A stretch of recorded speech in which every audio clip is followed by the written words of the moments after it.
En los 90, ser un niño era bastante diferente a hoy en día. En la mayoría de las casas aún no había internet, la gente aún veía televisión.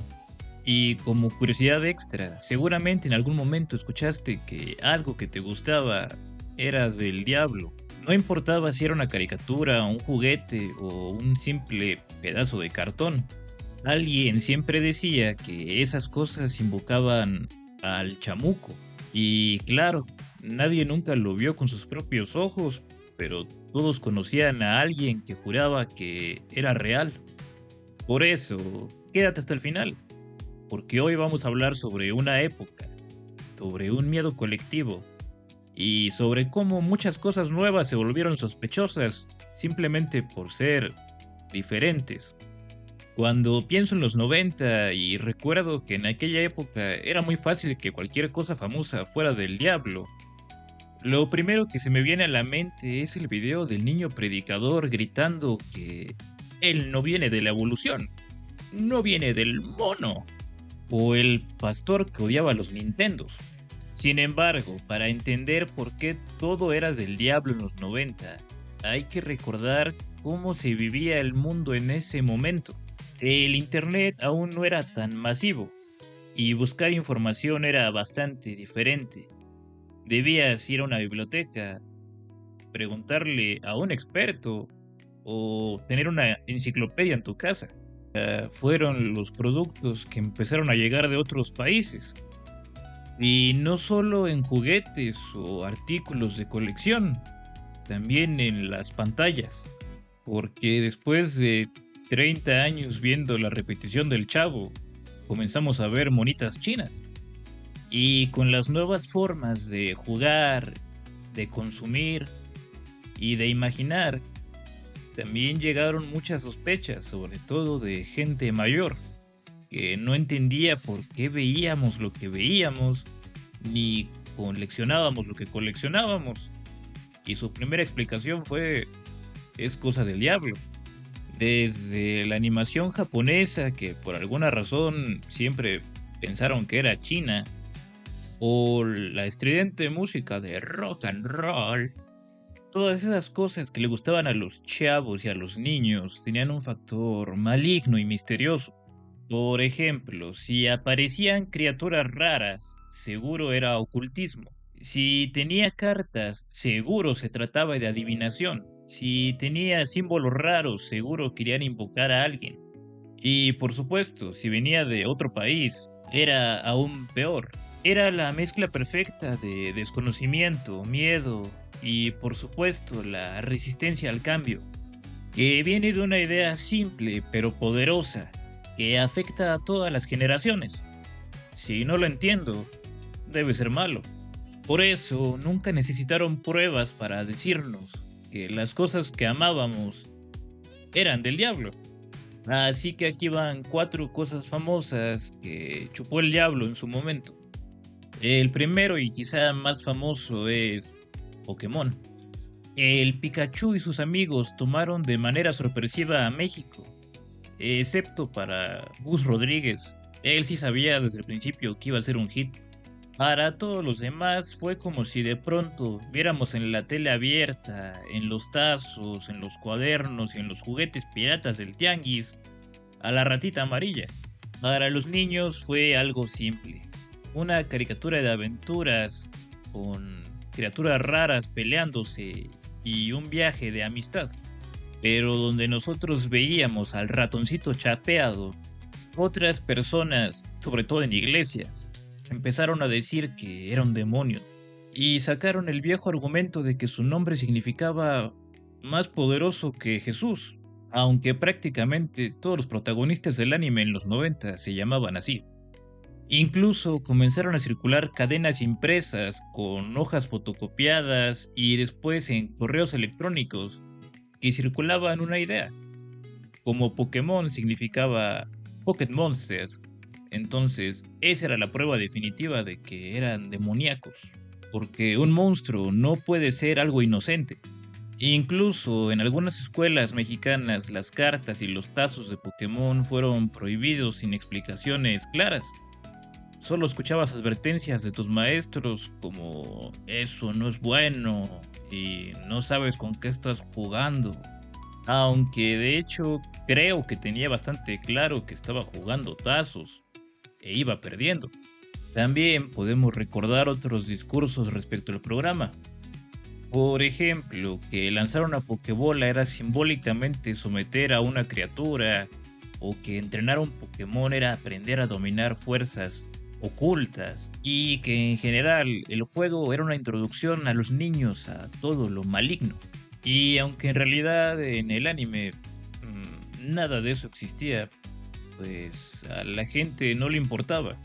Así que lo único que podías hacer era esconder tus tazos y no hablar de Pokémon enfrente de tu tía. El segundo es más viejo, tanto así que yo no viví para ver su comienzo. Y de hecho, le tenía miedo por todo lo que hablaban. Me refiero a los pitufos, que desde que yo nací ya tenían mala fama. Porque sí, este rumor no empezó en los 90, pero continuó hasta mucho después. La famosa historia de que los muñecos de los pitufos cobraban vida en la noche y acechaban a las personas, junto con otras historias donde movían las cosas del lugar o cambiaban el canal de la televisión. Prácticamente comprar un muñeco de pitufo era adoptar un duendecillo, un chaneque travieso. Eso, sumado con las leyendas que decían que los pitufos simbolizaban a los pecados capitales y que Gargamel era un hechicero y todas esas cosas extrañas, me hicieron nacer en un mundo donde los pitufos, desde que yo recuerdo, son cosas satánicas. Aunque en realidad es una caricatura bastante ñoña. Y de hecho creo que la mejor publicidad de su historia fue ser asociados con el diablo. Porque a diferencia de otros casos, como por ejemplo algunos animes donde de hecho la violencia sí existía, los pitufos ni siquiera gritaban, eran más como una comuna de enanitos hippies. Así que, ¿por qué una criatura tan inocente fue vista como una amenaza tan real? Pues la respuesta es, así eran esos tiempos. Eran seres raros que no encajaban y eso era suficiente. La tercera cosa no estaba muy seguro de incluirla en la lista, pero los guionistas insistieron. Es un objeto para variar. Los tazos, aunque no recuerdo que por sí mismos fueran algo del diablo, porque pues creo que dependían más de la caricatura que tuvieran grabada. Si hubiera un tazo blanco, sería del diablo. Pero bueno, comentarios que hemos escuchado de adultos de hoy recuerdan que en esa época les dijeron cosas como que los tazos eran una forma de aprender a apostar y a jugar con el destino, lo que sin duda es obra del demonio, o que fomentaban la ambición, y en términos generales que eso no era un juego sano, porque decían, entre otras cosas, que tenían grabados símbolos satánicos, que los personajes que elegían para los tazos venían del infierno, y que si los juntabas todos, se formaba algo.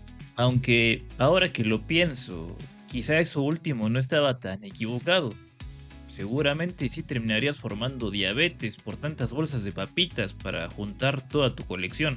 El punto es que nadie sabía exactamente por qué, pero todos estaban seguros de que no eran algo bueno.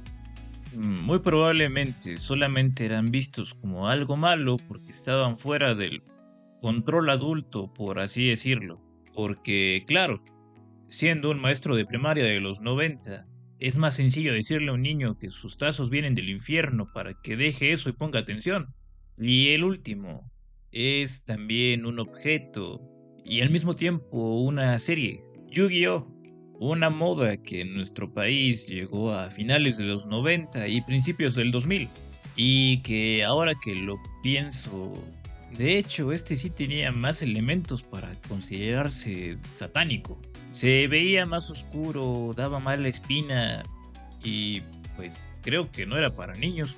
Claro, sin ponerme del lado de lo que estoy criticando, pero bueno, viendo los diseños y la historia, no era muy infantil. A diferencia de otras series, aquí sí se hablaba de sombras, demonios, sacrificios e invocaciones. Pero más allá de la serie, que de hecho muchos adultos ni siquiera sabían que existía, lo que lo pone en este puesto es su juego de cartas. Durante años nos dijeron que no era un simple juego, sino que de verdad se usaba para llamar cosas y que abría portales. Todos escuchamos historias sobre gente que obligaron a rezar después de haber jugado o que rompieron sus cartas. Y claro, también estaban prohibidas en las escuelas. Si los tazos ya eran para delincuentes, pues ¿qué podíamos esperar de cartas que tenían grabados monstruos y muchachonas? Para este punto, sí puedo compartir una historia personal, de hecho. Recuerdo que mi abuelo, después de ir a misa y haber escuchado que las cartas de Yu-Gi-Oh eran del diablo, decidió que era una gran idea quemar la colección de cartas de mi primo. Y esa misma noche, todas ardieron en la estufa. Al otro día, mi abuelo y mis tías contarían que esa noche mi primo no pudo dormir por las visiones de monstruos que lo acechaban. Aunque yo siempre he pensado que no durmió del coraje, pero él solo fue una de las miles de víctimas que hubo al terror del Yu-Gi-Oh en su momento. Al final, si juntamos todo, los pitufos, Pokémon, los tazos y las cartas de Yu-Gi-Oh, se vuelve evidente algo, que ninguna de esas cosas era realmente peligrosa. Pero también que cuando una sociedad no entiende algo, o no quiere entenderlo, tiende a etiquetarlo como malvado. A veces quiero creer que la gente no pensaba que literalmente Pikachu era un demonio, sino que simplemente es más fácil decir, eso es del diablo, a aceptar que hay cosas en el mundo que ya no entiendes. Si este video te hizo recordar algo que te prohibieron o te tiraron a la basura, déjalo en los comentarios. Dale like y suscríbete porque nos ayuda muchísimo. Hasta la próxima.